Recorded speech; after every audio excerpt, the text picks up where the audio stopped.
I loaned my sister money for her daughter's treatment, but she used it to go on vacation, and she flaunted her vacation on social media. She came to me crying. Her voice was shaking so badly I could barely understand her at first. She kept saying my name again and again, like she was scared I might hang up. Then she said the words that made my chest tighten. She said her daughter was sick, my niece. The little girl who used to run into my arms every time she saw me. She told me it wasn't something small. She said it was serious. She said doctors were involved and tests were being done. She explained it like everything had happened too fast, like one moment life was normal, and the next moment she was sitting in a hospital room praying. She kept repeating that it was a medical emergency, and that time mattered. She said she didn't know who else to ask. She said she felt helpless and scared. She said she was terrified of losing her child. I could hear fear in her voice, the kind that doesn't sound fake.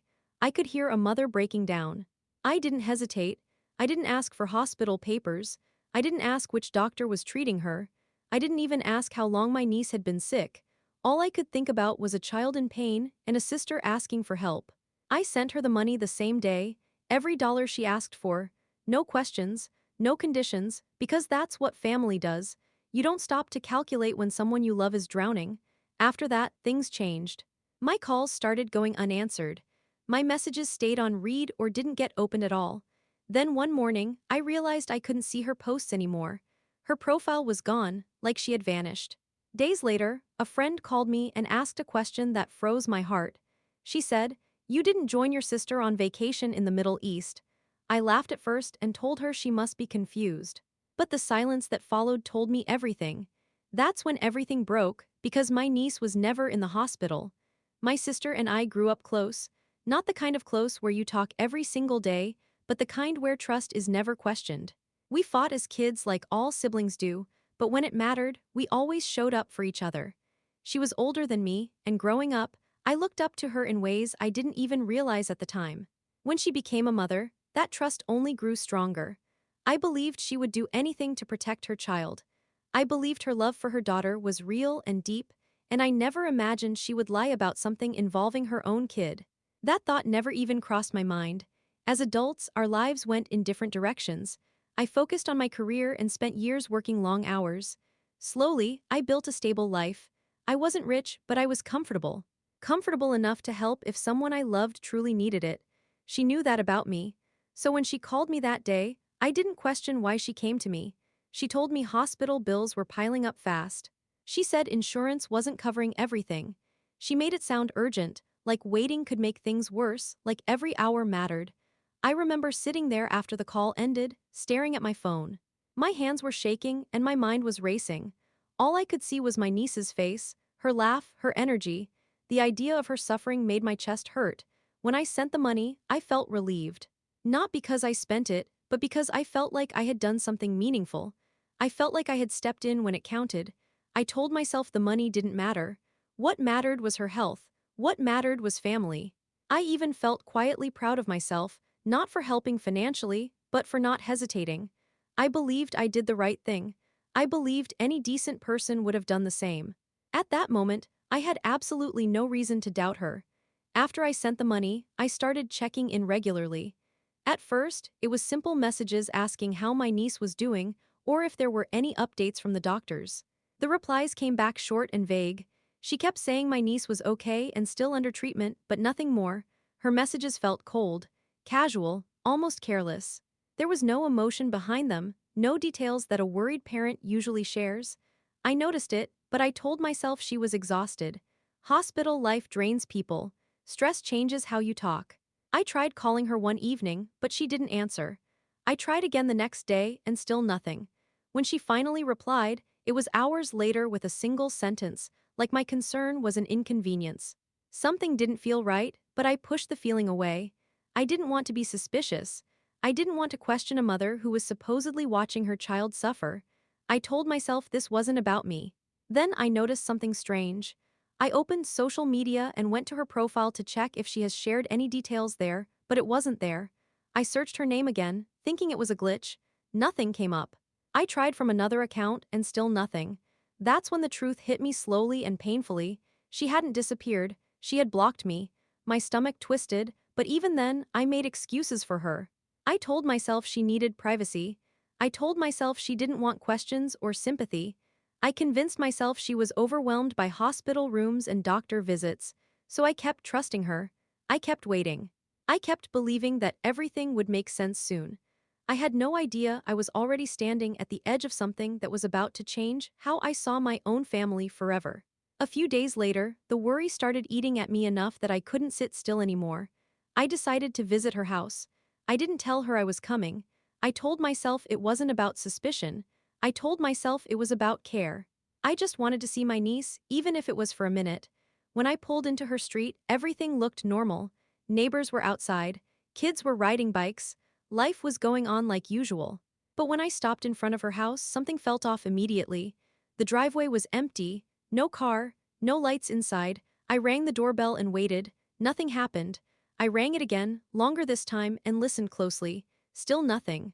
I knocked on the door, harder than I meant to, and waited again. The house stayed quiet. I stood there longer than I should have. I remember checking my phone, hoping I'd see a missed call or a message. There was nothing, just silence. That's when my mind started filling the gaps on its own. I told myself she was at the hospital. I told myself emergencies don't follow schedules. Doctor's appointments run late. Maybe my niece had tests that day. Maybe they had been there all night and were finally getting some rest somewhere else. I even felt guilty for standing there questioning things. I told myself I was being unfair. A mother dealing with a sick child doesn't owe anyone explanations. I got back into my car and drove away, repeating that to myself the entire way home. Later that day, a mutual friend called me. Someone who knew both of us well. The conversation started normally. We talked about work, about life, about nothing important. For a moment, my guard was down. Then I mentioned my niece. I said I was worried about her health and that I hadn't been able to get updates from my sister. I expected concern. I expected sympathy. Instead, the friend went quiet. There was a pause that felt heavy, too long. I asked if everything was okay. She hesitated, like she was trying to decide whether to say something or protect me from it. Then she spoke slowly. She said, "Wait, isn't your sister on vacation right now?" My stomach dropped instantly. It wasn't gradual. It wasn't confusion. It was like my body reacted before my mind could catch up. My heart started pounding, and my mouth went dry. I laughed without meaning to, the kind of laugh that comes from shock, and told her she had to be mistaken. But even as I said it, something inside me knew this moment had changed everything. I denied it at first, almost automatically. I told my friend she must be confusing my sister with someone else. I said there was no way she was traveling while her daughter was sick. I repeated myself, hoping the words would somehow cancel out what I was hearing. My friend didn't argue with me. She didn't push. She just asked me to check Instagram. Her voice was careful, like she already knew what I was about to see. I opened the app and typed my sister's name into the search bar. Nothing came up. No profile, no posts, no photos.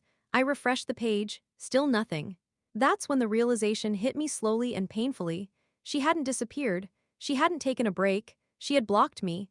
My chest felt tight as my friends started sending screenshots. One after another, they filled my phone.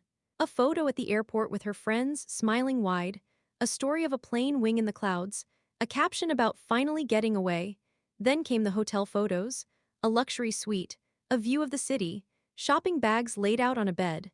Videos of her laughing, dancing, holding drinks, living like someone with no worries in the world. There were beach photos too, sunlight, sand, clear blue water, her face relaxed, happy, free, nothing about hospitals, nothing about doctors, nothing about a sick child. I checked the dates carefully, over and over again. My hands were shaking as I matched them in my head. She left the country the day after I sent her the money, not weeks later, not months later, the very next day. That was when everything inside me went quiet. I didn't cry. I didn't yell. I didn't even feel anger right away. I felt empty, like all the emotion had drained out of me at once. I sat there staring at the screen, trying to make it make sense. My mind searched for explanations. Maybe the posts were old. Maybe someone else ran her account. Maybe there was something I didn't know yet. But deep down, I already knew the truth. She had lied. She had taken my fear and turned it into a vacation. She had used her own child as the reason. I replayed every conversation in my head, her crying voice, her panic. The urgency. I wondered how someone could sound so scared and still be lying. That question stayed with me long after I put my phone down. Weeks passed after that, and I still didn't confront her. I didn't know how to start the conversation or how to end it. Part of me hoped she would confess on her own. Another part of me was afraid of hearing her say it out loud. Then one day, she left me a voicemail. Her voice sounded tired and soft, like she had been through so much. She talked about hospital stress and running around all day. She talked about how exhausting it had been and how relieved she felt to finally be home. She said my niece was recovering well. She said things were slowly going back to normal. She told me not to visit yet because she needed a few days to rest. She said my niece would come see me soon, once she felt like herself again. I stood there listening to that voicemail, holding my phone tightly. Every word felt heavy. Every sentence felt practiced. It wasn't just a vacation anymore. It was the fact that she was still lying, still using her daughter's name, still pretending everything was fine. That voicemail was the moment something shifted in me. The confusion faded, and clarity took its place. I realized she wasn't going to tell the truth unless she was forced to face it. I saved every screenshot my friend had sent me. I organized them carefully. I listened to the voicemail again, not to believe it, but to remind myself why I couldn't stay silent anymore. I knew texting wouldn't work, calling wouldn't work. This couldn't be handled through messages or excuses. I needed to look her in the eye. I needed to see her reaction when she realized the lies were over. So I grabbed my keys and got into my car. As I drove toward her house, I felt strangely calm. Not because it didn't hurt, but because I finally knew what I had to do. I wasn't going there to ask questions anymore. I was going there to confront the truth. I showed up at her house without telling her. No warning, no message. I needed to see her face when she opened the door. I needed to know if she could still look at me the same way after everything I knew. When she opened the door and saw me standing there, her expression changed instantly. Her smile froze. Her eyes widened just enough to give her away. She wasn't expecting me, and for a second, she didn't know what to say. Her husband was there too, sitting in the living room, relaxed like nothing was wrong. My niece was on the floor nearby, playing with her toys, laughing, full of energy. She looked healthy, happy, alive in a way that didn't match a single word my sister had told me. That sight alone hit me harder than I expected.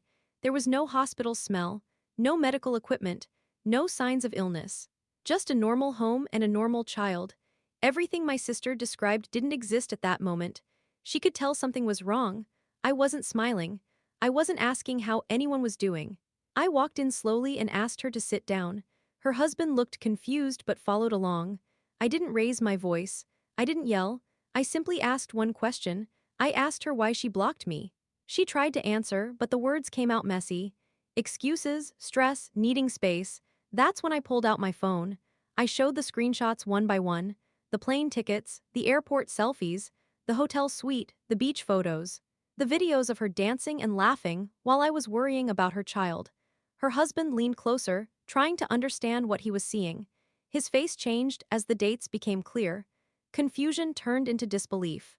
Disbelief turned into anger. He asked her what this was. He asked her why he didn't know about any of it. She stayed quiet, too quiet. Then he said something that made everything worse. He said she told him the money came from me so she could take a vacation with her friends. He said he told her they couldn't afford it. He said he gave her some money, but not enough. He had no idea she asked me for anything related to their daughter. That's when the truth finally came out. She didn't just lie to me, she lied to him too. She told him I funded her vacation. She told me the money was for medical care. She looked down at the floor, unable to meet either of our eyes. The room felt heavy. Her husband was furious. Not loud, not explosive, but quiet in a way that felt dangerous. I stood there realizing she didn't just break my trust, she shattered her own family. In that moment, I understood something clearly. She didn't just take my money, she took advantage of my love. And there was no excuse big enough to cover that.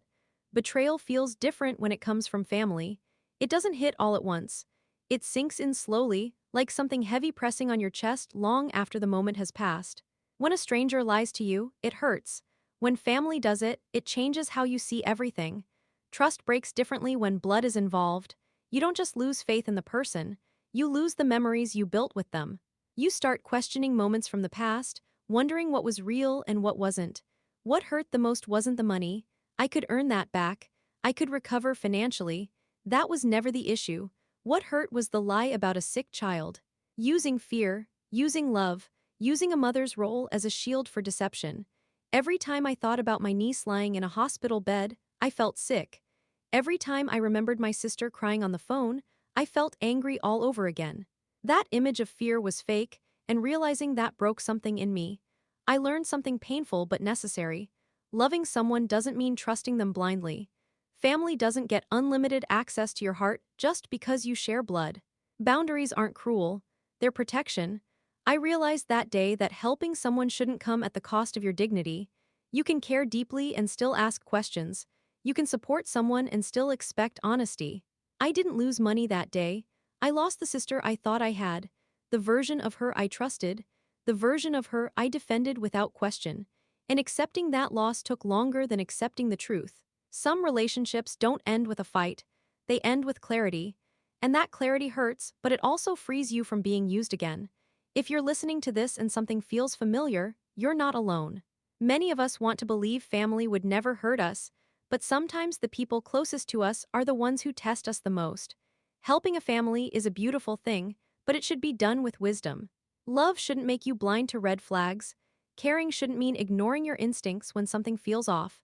If you've ever been put in a position like this, I'd really like to hear your thoughts. Have you ever been betrayed by someone you trusted just because they were family? How did you handle it? Thank you for staying with me through this story. Thank you for listening. And remember this one thing: kindness is powerful, but it should never cost you your self-respect.